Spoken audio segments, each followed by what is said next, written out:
And finally, we will ask, is this strike a one-off action or the beginning of a new, far more dangerous phase of the confrontation, threatening to spill beyond Ukraine's borders? Now, let's take things one step at a time. Early in the morning, as the first rays of sun barely touched the horizon on the southeastern outskirts of Kharkiv, a series of powerful explosions shattered the silence.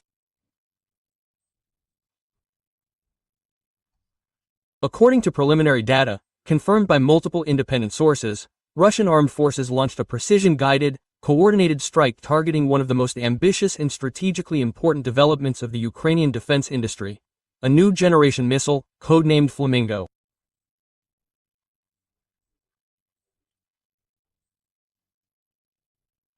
This weapon, which Kyiv had been actively promoting for months as a technological breakthrough capable of ensuring parity and becoming a decisive argument in future offensive operations, was apparently completely destroyed.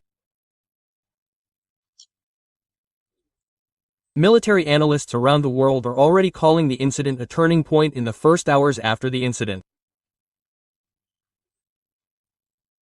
If the information about the complete destruction of stockpiles and production infrastructure is confirmed, this day, October 8th, will undoubtedly go down in modern military history as the moment when the fragile illusion of technological parity on the battlefield was irrevocably shattered. Local witnesses describe a scene of sudden apocalypse. The morning silence gave way to a growing rumble, followed by a series of explosions so powerful that seismic tremors were felt within a radius of several kilometers. Panic and chaos engulfed the surrounding areas.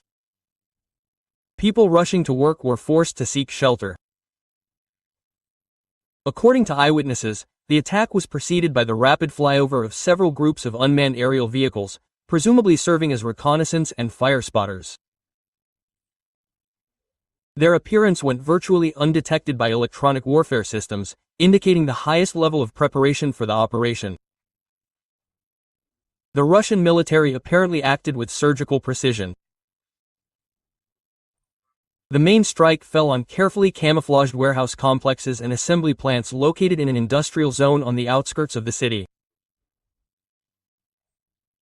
According to intelligence, it was here that not only combat-ready Flamingo missiles were stored, but also the components for their assembly and maintenance.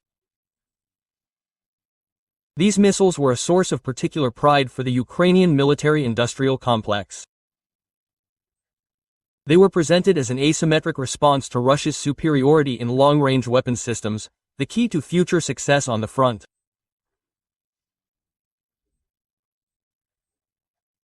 Despite repeated assurances from Ukrainian officials about the creation of a layered and virtually impenetrable air defense system around strategic targets, the strike was stunningly effective. Resistance, if any, was unable to prevent catastrophic consequences. Many experts are inclined to believe that this operation was not spontaneous. It was the culmination of long and painstaking work by Russian intelligence, which spent months gathering information on the location, logistics, and technical features of the Flamingo projects. They likely utilized every available means, from satellite imagery to intelligence networks, to build a complete picture and select the ideal moment for the strike.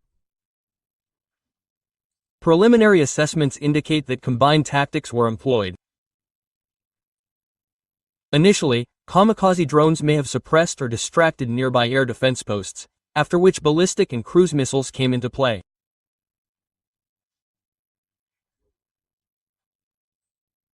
There is every reason to believe that Iskander tactical missile systems were used in the attack, which have proven themselves during the conflict to be weapons of extreme precision and destructive power, capable of overcoming any existing missile defense system. The scale of destruction, judging by the first footage appearing online, is colossal. Eyewitnesses describe a powerful roar, unlike conventional explosions, that followed the main series of strikes.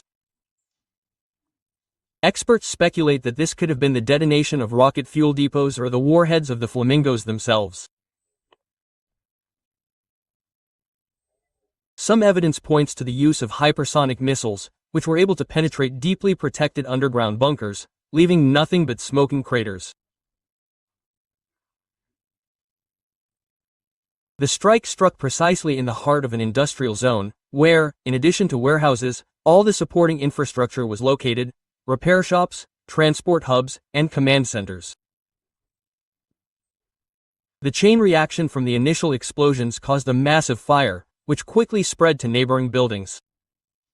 A plume of black smoke was visible tens of kilometers away from Kharkiv. The first fire crews arrived on the scene only several hours later. The scale of the destruction, the constant threat of secondary detonations, and the complete destruction of access roads prevented emergency services from quickly beginning firefighting. Within a radius of several kilometers from the epicenter, widespread power outages were recorded, and many communication lines, both landline and mobile, were completely disabled, further exacerbating the chaos and complicating the coordination of rescue efforts. Several authoritative military sources claim that the operation was planned with such mathematical precision that the Ukrainian side simply did not have time to respond or evacuate valuable equipment. Air defense systems, including the latest Western systems baptized in fire, proved powerless in the face of a combined and massive attack. Shortly after midday, the Ukrainian Ministry of Defense issued a brief statement acknowledging the strike on a facility in the Kharkiv region.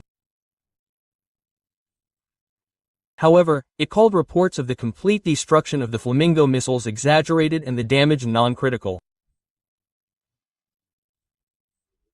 However, independent analysts studying satellite imagery and objective monitoring data questioned these claims. The very fact that the strike targeted this top-secret missile hub speaks to an unprecedented level of planning and intelligence, which allowed the Russian military to bypass all enemy lines of defense. Furthermore, unconfirmed reports are emerging that, along with the destruction of the depots, the entire logistics network used to deliver these weapons to frontline areas was also paralyzed. The strikes were reportedly carried out in a strictly defined sequence to cut off possible evacuation routes for equipment and personnel. Such actions, experts emphasize, require not only high-quality intelligence but also, possibly, access to classified internal information, which places the Ukrainian command in an extremely vulnerable position. Against this backdrop, a key question arises: could Ukraine have anticipated such an attack, or has Russia employed a fundamentally new tactic, in which the element of surprise makes any response impossible? The first analytical articles began appearing in Western media this morning. They suggest that Russia is apparently shifting to a strategy of total destruction of key military-industrial facilities in order to undermine not only the material but also the psychological potential of the Ukrainian army. Some military experts suggest that the strike on Kharkiv may merely be a harbinger of a new wave of attacks on other strategically important targets along the entire Eastern Front. In recent weeks, there has indeed been a significant increase in Russian reconnaissance drone activity in this region, which was likely part of the preparation for this large-scale operation. The attack on the Kharkiv facility attracted worldwide attention, but the key question remains unanswered. Was this a one-off, albeit highly successful, operation, or the beginning of a large-scale campaign aimed at the complete destruction of Ukraine's defense potential? Moscow's official response soon followed. The Russian Ministry of Defense issued a special statement calling the events in Kharkiv the result of a carefully planned and successfully executed operation aimed at ensuring the security of the Russian Federation in the face of ongoing external pressure.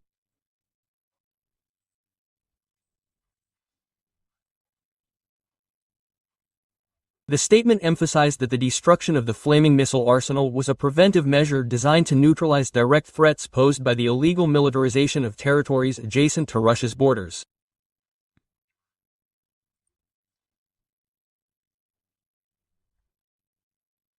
A ministry spokesperson noted at a briefing for journalists that the operation was carried out in strict compliance with international law and exclusively with precision weapons, which avoided civilian casualties and minimized collateral damage.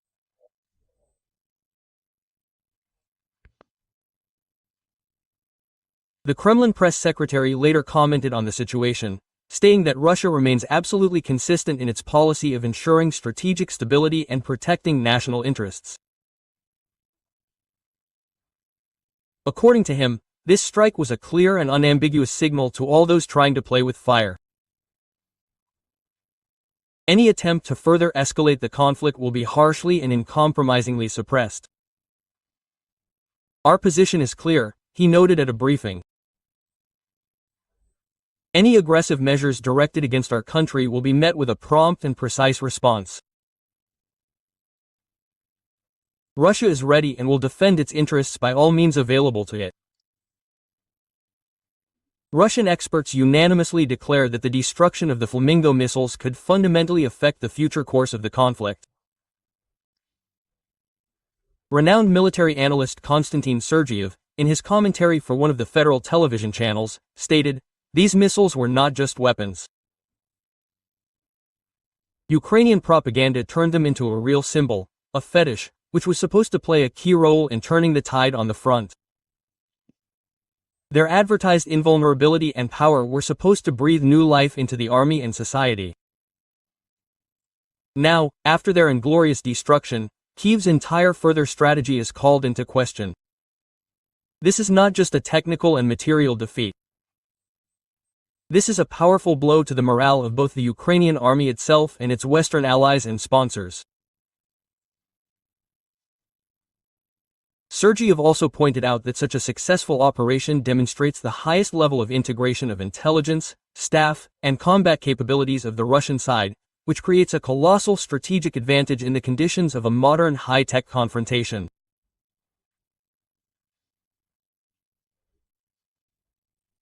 Another authoritative analyst, Vladimir Gromov, emphasized that the Kharkiv attack is not an isolated incident, but an element of a broader and long-term strategy aimed at the methodical destruction of supply chains and critical military infrastructure. Targets of this kind are not chosen randomly, he noted. The destruction of warehouses, repair plants, and transport hubs associated with the production and transport of weapons is a systematic tactic designed to have a long-term, debilitating effect. It is designed to bleed the enemy army dry, depriving it of the ability to replenish resources and carry out rotations. However, it is worth noting that independent verification of all these statements and assessments remains extremely difficult due to limited access to the scene and the general flow of contradictory data that is characteristic of any armed conflict.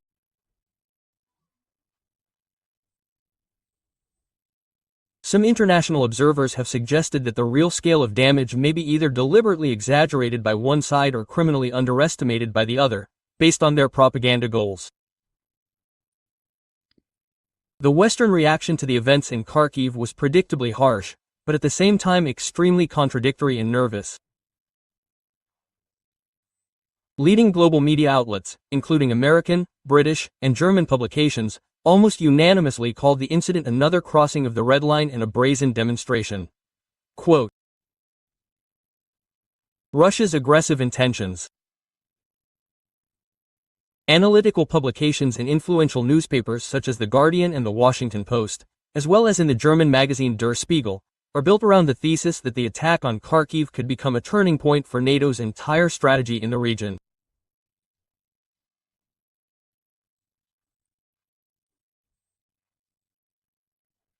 If Russia continues to carry out such pinpoint disarming strikes aimed at neutralizing Ukraine's most advanced strategic assets, the entire existing Western collective security system could face new, even more serious challenges, according to one article in The Washington Post.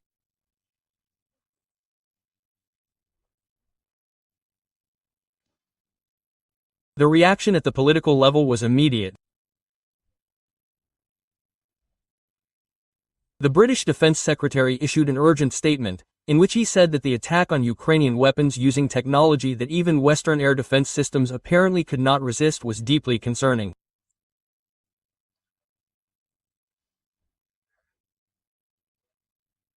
According to him, London is considering various response scenarios, including urgently increasing supplies of the most advanced defensive technologies to Ukraine, but was forced to admit that the current level of assistance is clearly insufficient to deter such a threat.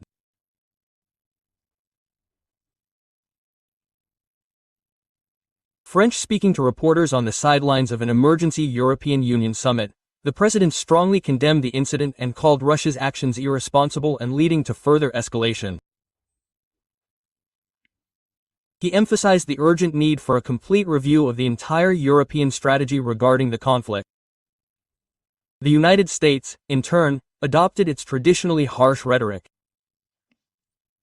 In an official statement, the State Department called the attack on Kharkiv an unjustified and dangerous escalation. A Pentagon spokesman, commenting on the events, assured that Washington would continue to provide comprehensive support to Kyiv's efforts to counter Russian armed forces. However, he avoided answering a direct question: is the provision of new types of offensive weapons to Ukraine planned for the near future? A heated debate has unfolded in American analytical circles about how effectively NATO is able to adapt to rapidly changing circumstances.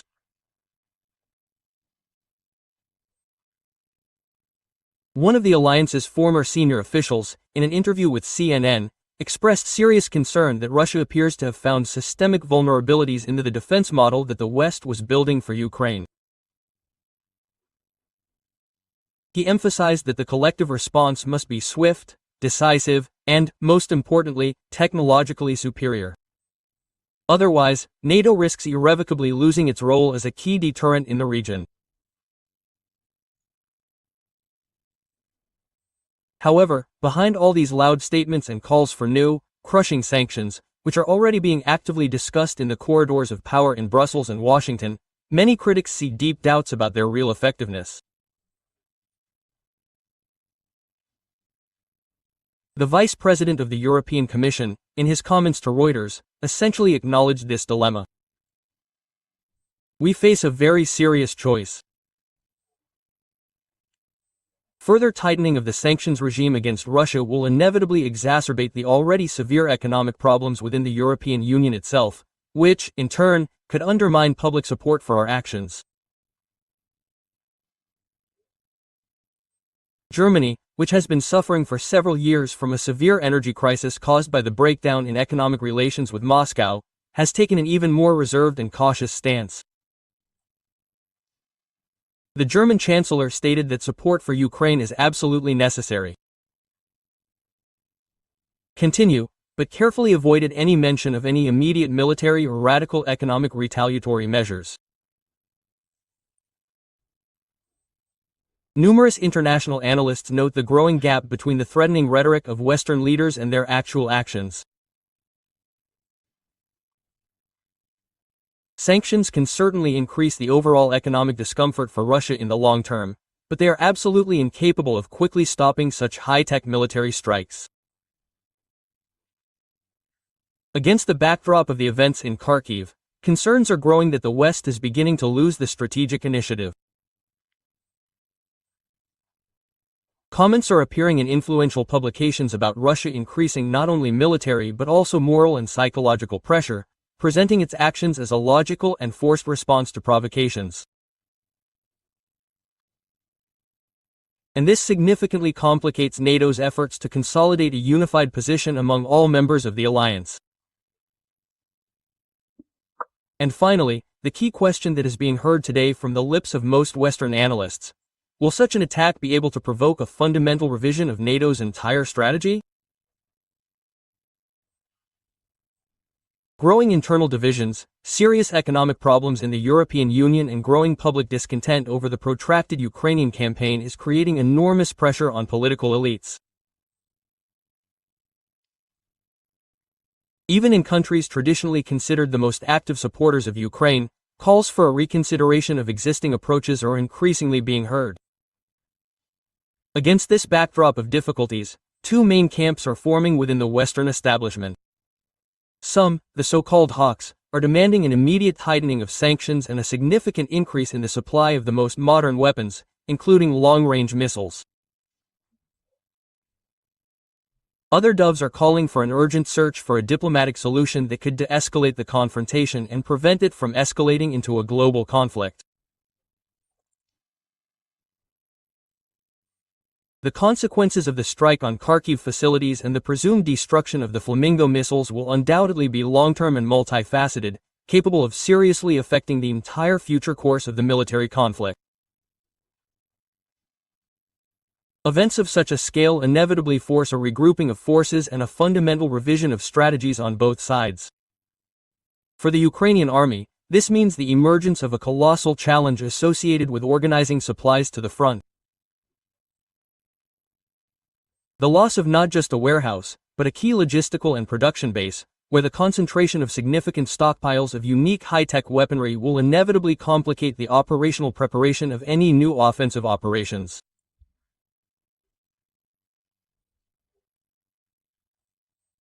Many analysts are confident that the disruption of these supply chains will create a so-called domino effect, slowing the movement of all types of weapons, ammunition, and equipment, and reducing the ability to provide basic support to combat units on the front lines.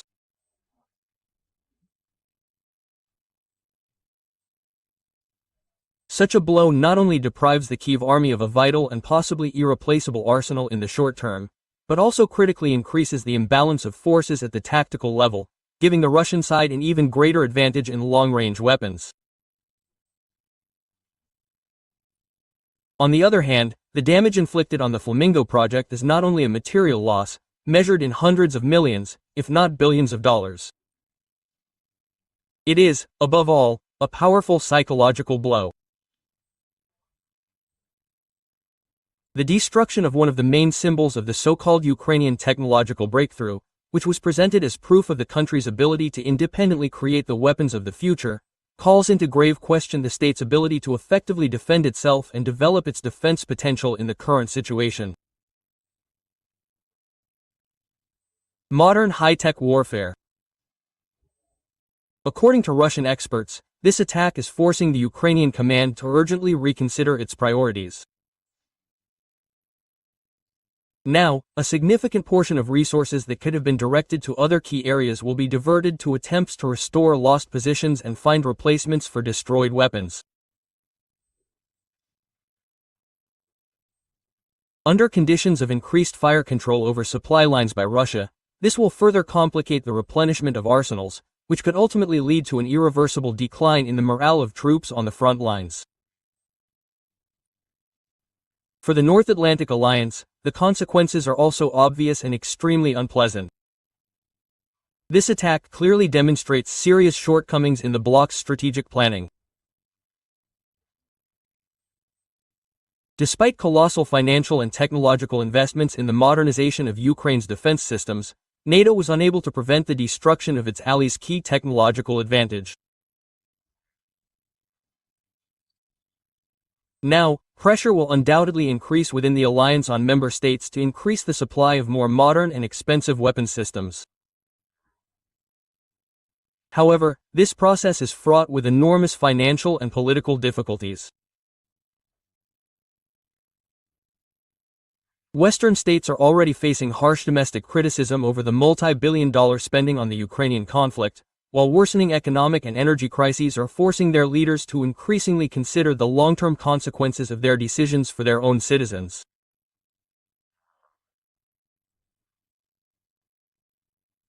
Experts warn that if NATO continues to procrastinate, demonstrate indecisiveness, or repeat previous approaches that have already proven ineffective, the strategic initiative will ultimately pass into Russia's hands. For the alliance's military strategists, the current situation is becoming a real challenge. If the Russian side continues to successfully employ the tactics of surprise, pinpoint strikes against key military and industrial infrastructure, this could mean its transition to a new asymmetric strategy aimed not at seizing territory, but at undermining the adversary's capabilities from within.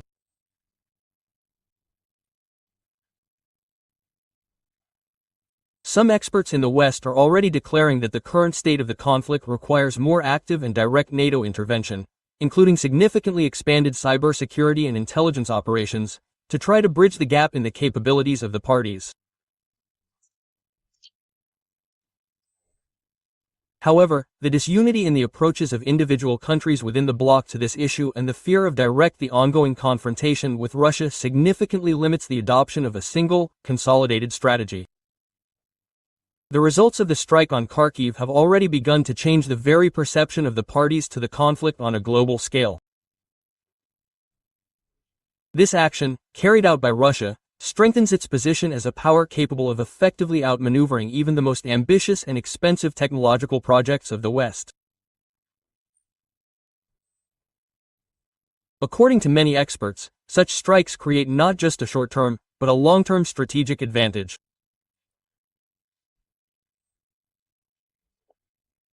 Comparing the strike on Flamingo with similar campaigns conducted in previous years of the conflict, it becomes clear that the current actions are aimed not only at eliminating the immediate threat, but also at demonstrating the highest operational readiness and technological sophistication of the Russian armed forces.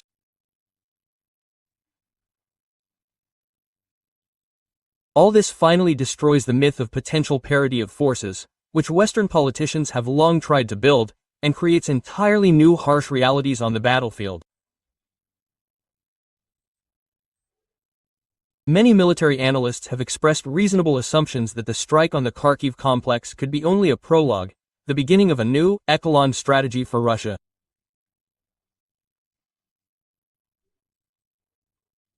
This strategy may be aimed not only at further weakening Ukraine's military potential, but also directly impacting the logistics infrastructure of those Western countries that provide its main support. The destruction of key defensive facilities in eastern Ukraine clearly underlines that Moscow is prepared to significantly expand the geography of its operations.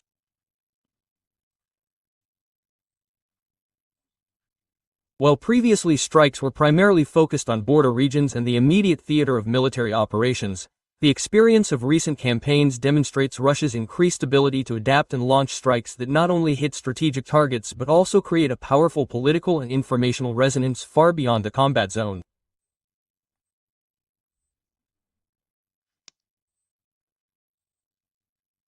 The continuous flow of economic and military support directed to Ukraine from European countries and the United States is becoming an increasingly obvious and priority target for increased attention from Russian intelligence and high-precision weapons.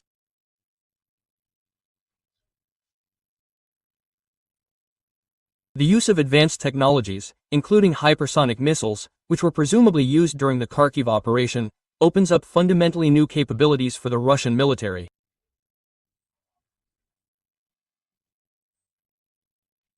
These capabilities include delivering lightning-fast and irresistible strikes against transport hubs, logistics hubs and weapons depots already located on the territory of NATO member states such as Poland or Romania.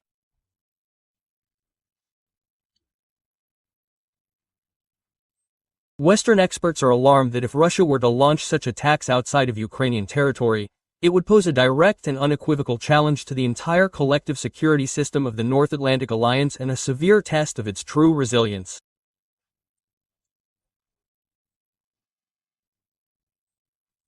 One of the main risks in this scenario is the vulnerability of European transport infrastructure, which is actively used to transport military equipment and ammunition to the east. According to several recent publications in the Western press, active, round-the-clock monitoring of key rail and road routes used by alliance-sponsored cargo is already underway. Russian drones, satellite reconnaissance assets, and a deeply integrated cyber espionage network make it possible to identify such facilities with significantly increased accuracy, which is giving rise to growing concerns at NATO headquarters. Major railway hubs in eastern Poland, where military cargo is concentrated and reorganized before being sent to Ukraine, could very well become the next priority target.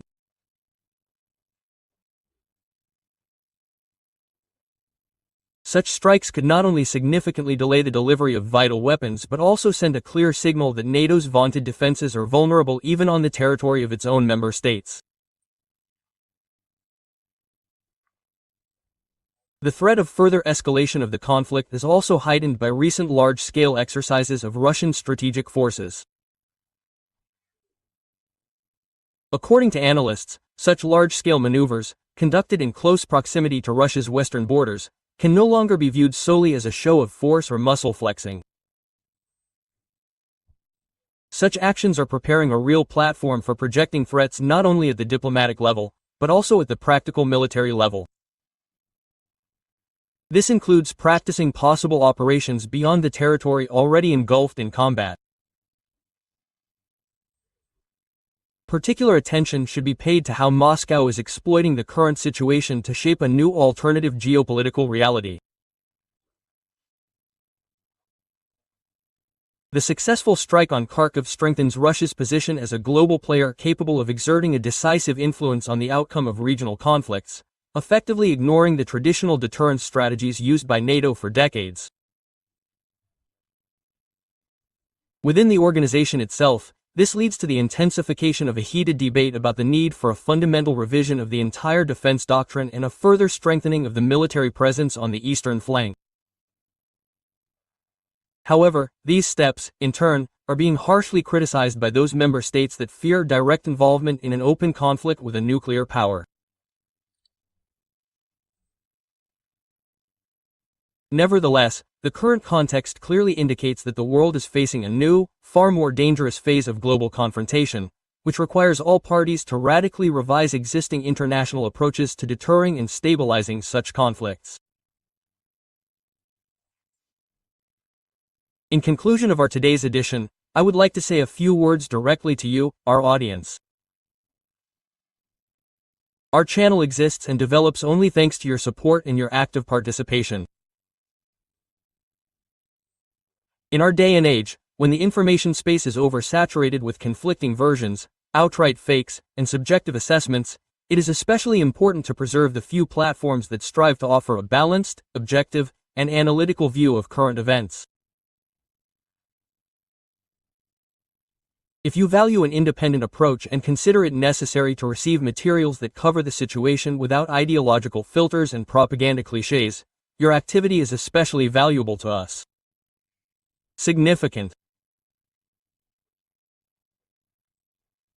By leaving your comments, joining discussions, and sharing this information, you not only support our project but also help us create a more complete and objective picture of current events, opening the door to deep and thoughtful discussion of the most complex issues of our time. Your participation is an invaluable contribution to maintaining an informed society, where everyone's voice and opinion matter. We also believe it is important to emphasize that this material is a combination of open-source data analysis, analytical reflection, and elements of a fictional scenario. Some events and facts described may be hypothetical or fictitious. This video is created solely for informational, entertainment, and analytical purposes and does not represent the official position of any party to the conflict. Thank you for your attention.